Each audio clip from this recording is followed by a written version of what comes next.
Hi everyone, welcome to another quick finance update. So there's been very little movement in mortgage rates over the last few days off the back of last week's OCR announcement.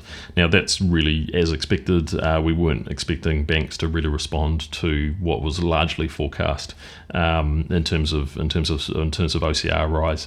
So there's been some movements in floating rates, but that's mainly been non-bank lenders. So it's largely business as usual in the mortgage market. Share markets have had a pretty rough week. That's been off the back of consumer spending data that was released in the States last week. That came in very much stronger than it was expected, probably the strongest reading in the last couple of years. So there's real concerns that that's going to stoke inflationary pressures even further and cause the US Fed to respond with higher and faster interest rate rises there.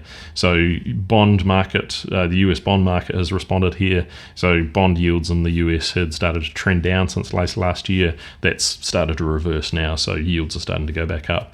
As yields go up, equity markets fall. So we've seen in the last week or so some pretty big hits, particularly the S&P and the NASDAQ. NZX is still up on the year. In fact, all the equity markets, most of the equity markets in the States are still up on the year. But really, it's going to come down to what that inflationary data looks like over coming weeks, whether that trend continues, how high ultimately the Fed does go, and what that does to interest rates. So right now, it's very much a case of wait and see. So that's it for us now.